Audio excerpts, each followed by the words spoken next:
minasan konnichiwa! Bentornati su questo canale Elicottero. Oggi vi faccio vedere il mio appartamento a Tokyo! Restate con me fino alla fine!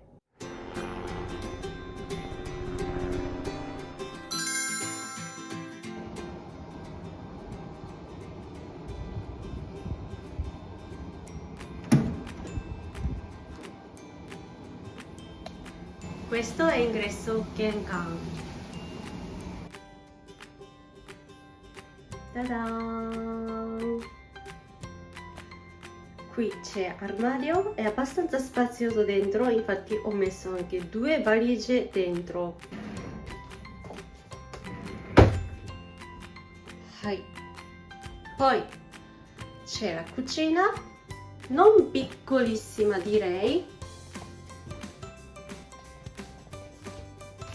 Qui ci sono piatti, bicchieri, lavandina abbastanza grande, qui c'è anche frigorifero, poi microonde, cuoce riso importantissimo e bollitore dell'acqua.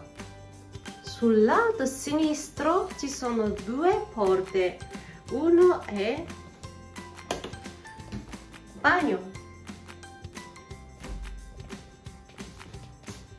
armadietto, l'altra porta, questa, dentro c'è vasca da bagno e lavatrice e lavandino. Da qui fuori si vede è la scuola superiore. Ciao! E ovviamente non può mancare la vasca da bagno nella casa giapponese. Faccio tutte le sere il bagno. Oh, c'è anche la moka, importantissimo caffè alla mattina. E andiamo in fondo. Ta-da! La porta scorrevole. Questa è la stanza. Non è grandissimo, ma neanche piccolissimo questo appartamento. Per me è sufficiente.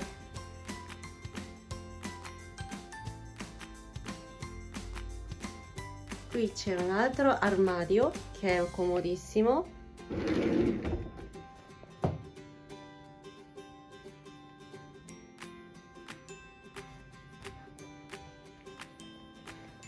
E poi c'è un poltrone, come si chiama? Sedia e piccolo tavolino dove mangio, dove lavoro e così. Qui si apre la tenda così. Luce. Sì, c'è la scuola superiore e in più tada! Tokyo Skytree! C'è proprio di fronte c'è questa torre più alta del Giappone. Bellissima giornata. E anche la sera vi faccio vedere, è bellissimo vedere perché ci sono luci che cambiano colori. Qui c'è un'altra luce alla sera bella, accendo questa e quella e magari spengo questa, è molto rilassante. Questo appartamento è abbastanza nuovo, moderno e mi piace perché ci sono tanti, c'è il legno, quindi fa sensazione di caldo. Poi porta accessori, orologi, accessori e basta. Qui ci sono materiali per lezioni di giapponese e questa parete che è un po', cioè carta, parete come si chiama? Sembra un po' anche origami, sembra carta giapponese. E questo qui all'inizio non capivo cosa sia e poi ho visto che c'è anche mini piccola finestrina ma non apro mai. Ecco, questo è il mio mini appartamento a Tokyo dove sto per 2 settimane.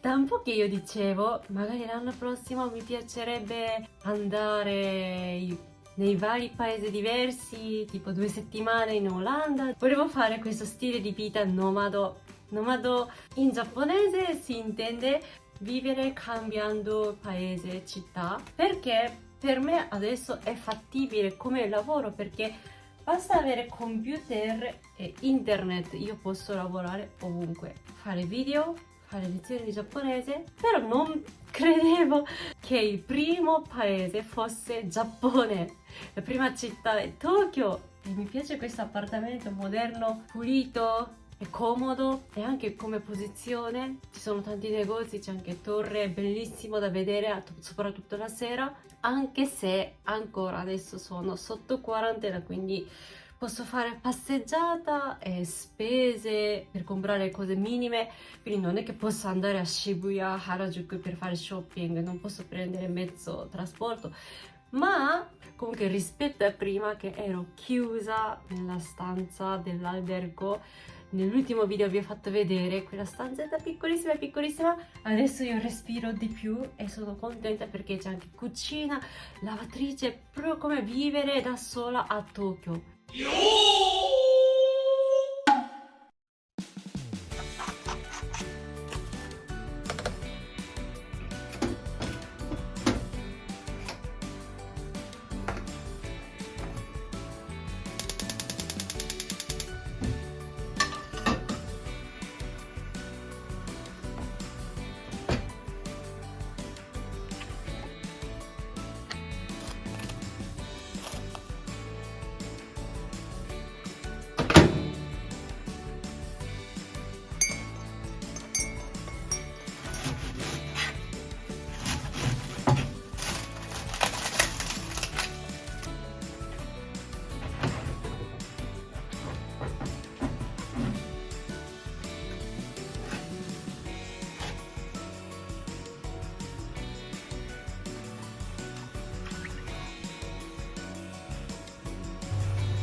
E questa sensazione, cioè vivere in una città nuova, a me è piaciuto sempre. Per esempio qui ho trovato su internet, ho cercato veramente vari siti e alla fine ho deciso, questo sito si chiama Sumifuku e c'è anche la pagina in inglese, quindi penso che loro affittavano soprattutto agli stranieri che vengono in Giappone. Nel mio pacchetto era incluso anche tariffa di andata di taxi dall'aeroporto fino all'alloggio, che in Giappone normalmente questo costa circa 100 euro, un po' di più, quindi incluso anche questo tariffa di taxi 100 euro, in più 15 notti, totale 100.000 yen, sono circa 750 euro. Secondo me il prezzo è molto buono e vi ripeto che a me piace tantissimo vivere in una città nuova dove non conosco nessuno, non so dove c'è il supermercato, come se facessi un gioco RPG, role playing game. Ok, vorrei fare ancora tanti video del Giappone. Chi non è ancora iscritto sul mio canale, iscriviti subito e ci vediamo alla prossima. Matane, matane, matane. Bye bye.